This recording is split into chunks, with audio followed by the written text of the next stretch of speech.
पिछले लेक्चर में हम लोगों ने देखा कि किस तरह से एक प्रोजेक्ट की प्लानिंग होती है।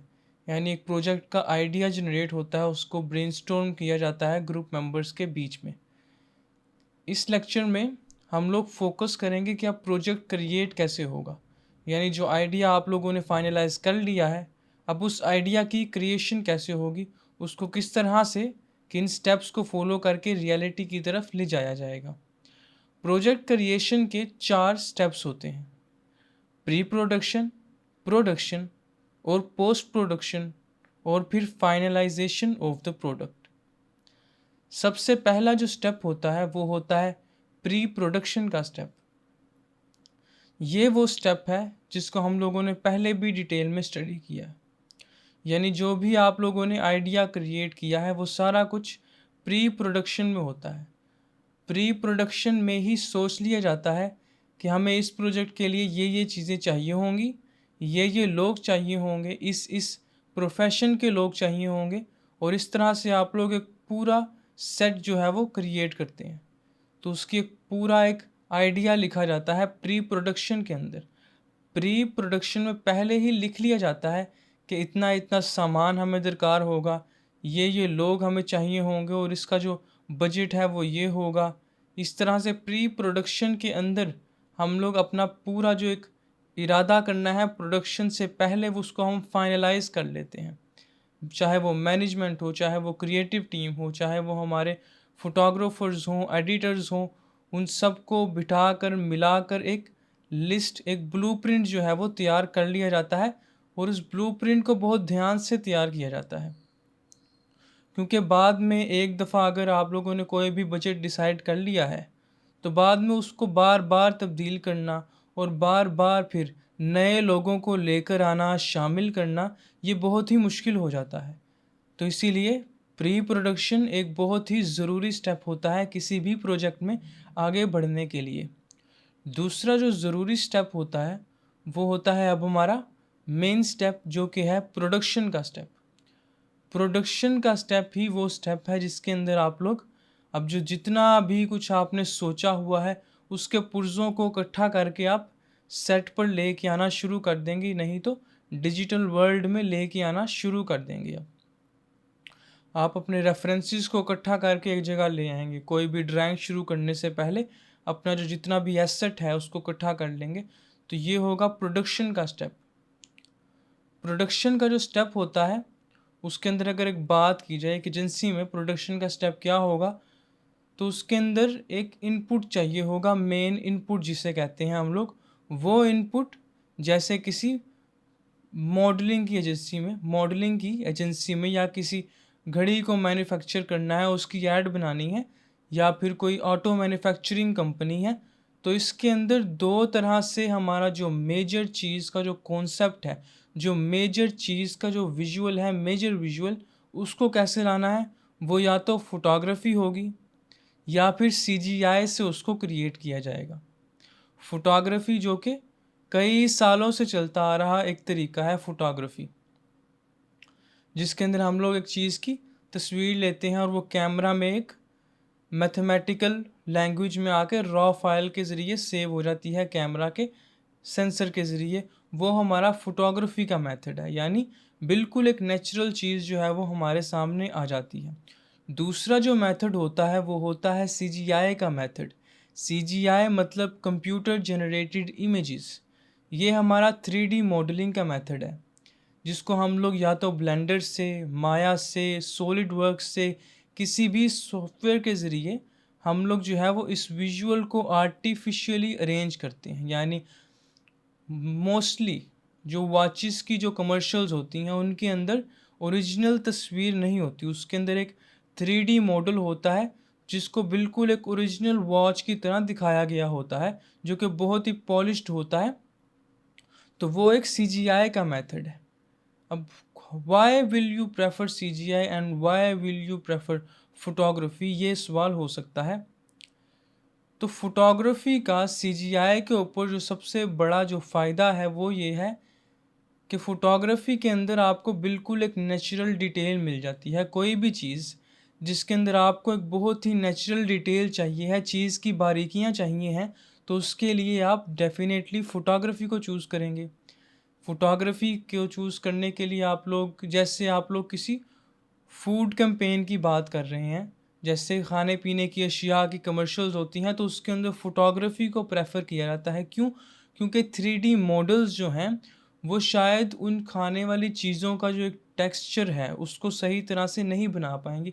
No matter how hard you try, यानी जितनी भी ज़्यादा आप कोशिश कर लें, आप कभी भी 3D मॉडलिंग के अंदर उस तरह का टेक्सचर, उस तरह की फ़ील जो है वो अचीव नहीं कर पाएँगे। यही बात यूज़ होती है मॉडलिंग एजेंसी में, जहाँ पे आज भी फ़ोटोग्राफ़ी को प्रेफ़र किया जा रहा है, जिसमें आपने सिर्फ़ एक मॉडल को जो है वो लिबास पहना के दिखाना है। तो वो तो आप कोई भी 3D मॉडल क्रिएट करके उसके ऊपर जो है वो अपने कपड़ों को कॉपी पेस्ट कर दें, लेकिन क्यों नहीं करते? क्योंकि एक नेचुरल जो एक चीज़ होती है, एक नेचुरल ह्यूमन बीइंग जो है, उसका एक अपना एक एक्सप्रेशन है, अपना एक उसका एक अंदाज़ है, उसकी एक टेक्सचर है। इवन अगर आप फेसेस की बात करें, जो मॉडल्स के फेसेस हैं, एक टेक्सचर है जो उनको, हमें उनके साथ रिलेट करने में ज़्यादा आसानी देता है, जो कि 3D मॉडलिंग की दुनिया में शायद नहीं हो सकता है।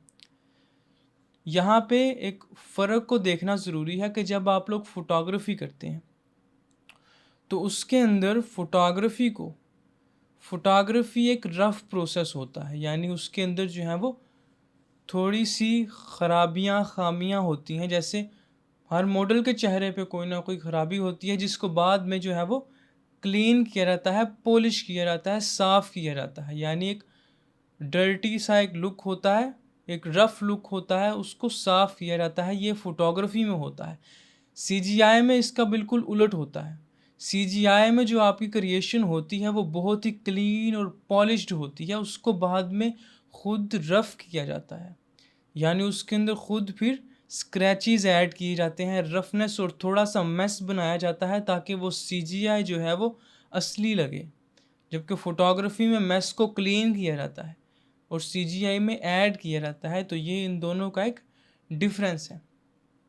तो जितनी भी हमारी ज़्यादा टेक्सचर वाली चीज़ें होंगी, जैसे गाड़ी का इंटीरियर होगा जिसमें बहुत ज़्यादा टेक्सचर होता है, तो डेफ़िनेटली हम उस पे फ़ोटोग्राफ़ी को अप्लाई कर लेंगे। लेकिन जो कार की बॉडी है, जो बाहर उसका दिखाना है एक विज़ुअल, कोई 3D एनिमेशन दिखानी है गाड़ी की, तो हम लोग वीडियो कैप्चर नहीं करेंगे, हम लोग उसका एक सीजीआई बना लेंगे, जो कि उसकी कमर्शियल में हम लोग फिर इस्तेमाल कर लेंगे।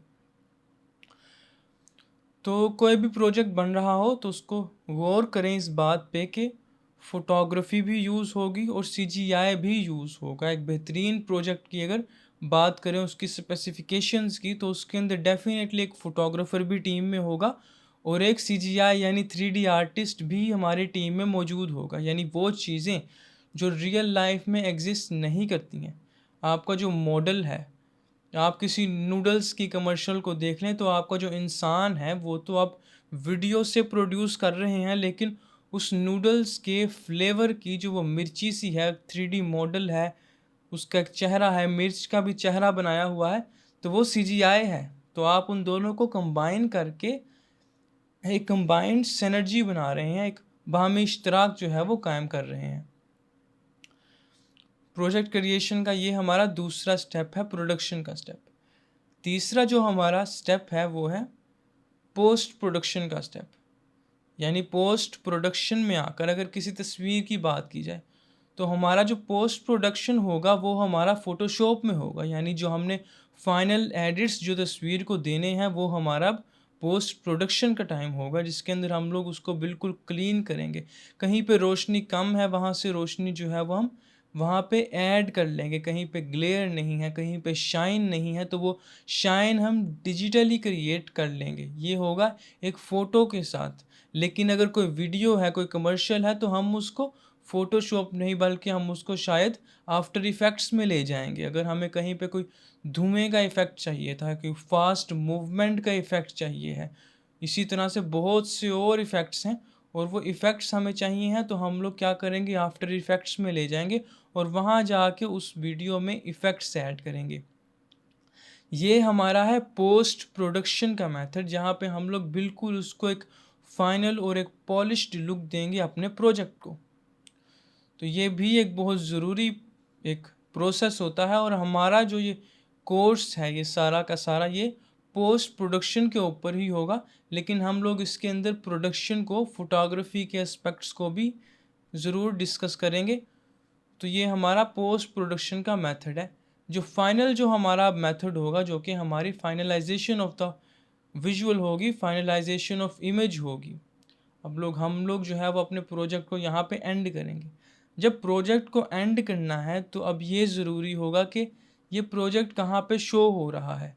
ये प्रोजेक्ट किसी मैगज़ीन में दिखाना है या फिर इसको डिजिटली ही शो करना है। तो यहाँ पे हम लोग स्टडी करेंगे कि इस प्रोजेक्ट की हमें कलर स्पेस क्या रखनी है, कलर मोड क्या रखना है, RGB रखना है, CMYK रखना है।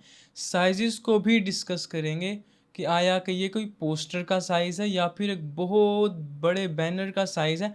तो इस तरह से अपने फिर उस तस्वीर को इन विजुअल्स के अंदर मुख्तलिफ साइज़ के साथ दिखाएंगे, जिनके अंदर फिर मार्जिनस ऐड होंगे, जिनके अंदर फिर उन मीडियम्स के हिसाब से तस्वीर को पॉलिश किया जाएगा। तो ये फाइनलाइजेशन ऑफ द प्रोसेस होगी।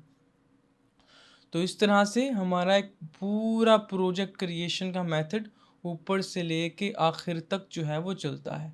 इसके अंदर बहुत सी चीज़ें शामिल होती हैं, सिर्फ एक एडिटिंग सॉफ्टवेयर नहीं होता है, और भी बहुत सी चीज़ें होती हैं इसके अंदर हमारे रेफरेंसेस होते हैं, हमारे और भी स्किल्स हो सकती हैं। अगर आप एक सोलो जो है वो आर्टिस्ट की बात करें, तो अगर उसको अकेले कोई चीज़ क्रिएट करनी है डिजिटली, तो उसके पीछे उसको फिर खुद ही सारा कुछ क्रिएट करना होगा। अगर वो फोटोग्राफी नहीं कर रहा है तो उसको ड्राइंग का स्किल आना चाहिए है।